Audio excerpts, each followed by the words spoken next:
Welcome to a video from thedigitallife.com, and in this video we're going to be looking at this Acer ZenBook UX330UA. This is an Ultrabook. A couple of weeks ago I reviewed a Zen Flipbook, which is like a 2-in-1 convertible. This is more of a traditional Ultrabook style. It has a passing resemblance to a MacBook Air. It's designed to be taken on the road. It's got i7 processor in it, and we'll talk about the specs in a moment. It's a high-end Ultrabook, like I said, designed to be taken on the road, and a no compromise device. It's a straightforward laptop, no touchscreen, anything like that.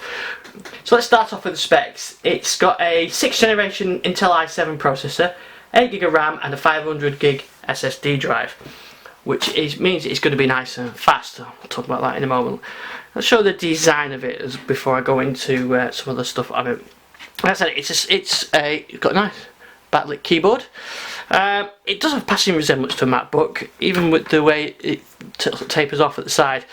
Got full-size SD card reader, USB port, headphones on one side.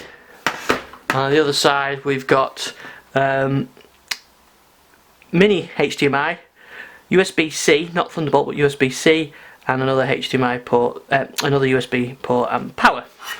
It's not USB-C power; it just comes with its own power adapter. So, as you can see, it's got this. I should show it from here as well. It's got a very nice aluminium feel. It's quite glossy, as you can see. It's probably not the lightest notebook that I've reviewed, but it feels very nice. It's got a nice solid aluminium feel to it. So it doesn't flex or anything like that. When it comes to the screen, this is a 13.3-inch screen running 3200 by 1800 at 275 ppi. So it's very sharp, clear display. Nice colour reproduction. It's not glossy at all. You can probably tell, really. Some of my other videos, you can see the screen shining everywhere with the light above me, but that's not the case with it. So it's not particularly glossy, which is quite good, especially if you're going to be using it outdoors.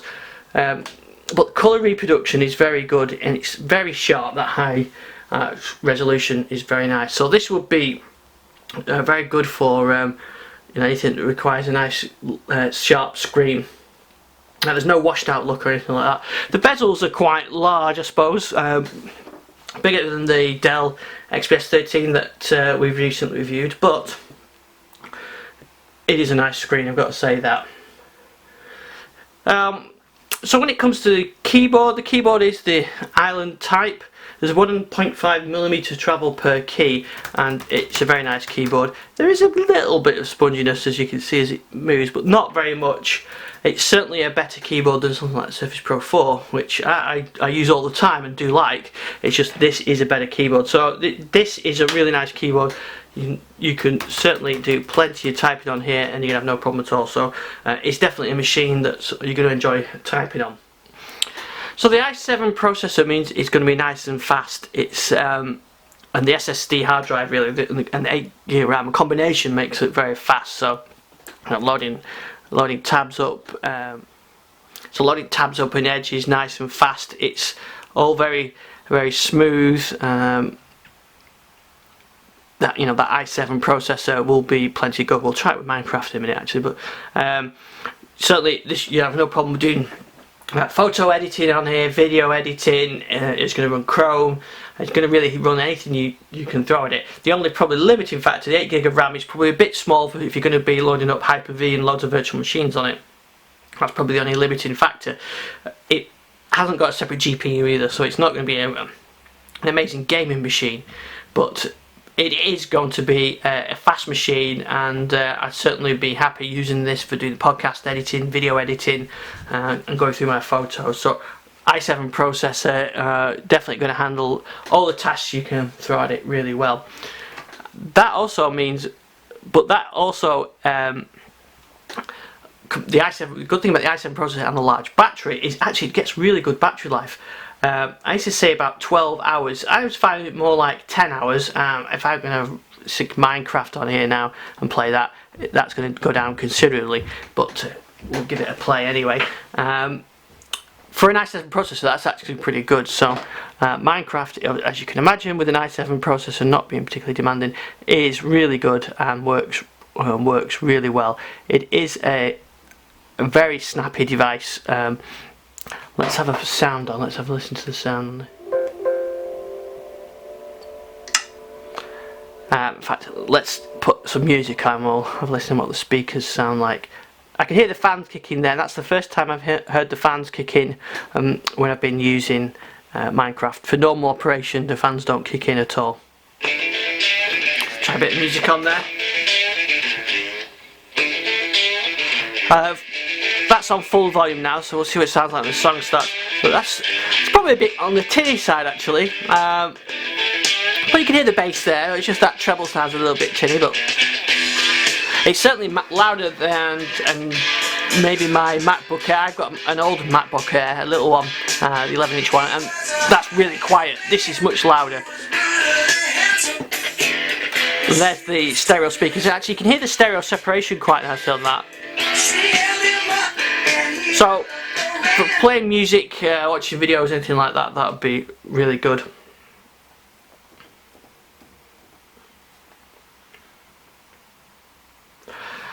Some other things, it comes with Windows 10 Home, not the professional version. According to ASUS, you can get that as an option. I couldn't see that on where it was on sale on Courage PC World. I guess other sellers may do that. So yeah, you might want Windows 10 Pro put it on there if you're going to be using it at work and joining the domain. In terms of other software it comes with, it's not too bad actually. It has the obligatory McAfee antivirus on there, which I'd get rid of and probably use Windows Defender to be honest. Other than that, there doesn't seem to be too much rubbish pre-installed on there. The good thing about the Windows Store apps is you can just uninstall them pretty easily. And some things like OneNote, you definitely want installing on there. So the mixture of stuff on there, it's not too bad. It's not the worst I've seen. Definitely, HP tend to be worse for that. The i7 version that we're looking at here costs $999 at Courage PC World.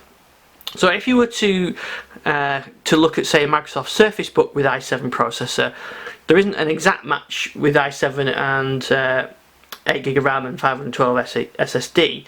So the one I looked at was 256GB SSD and 8MB of RAM, and that was £1,700.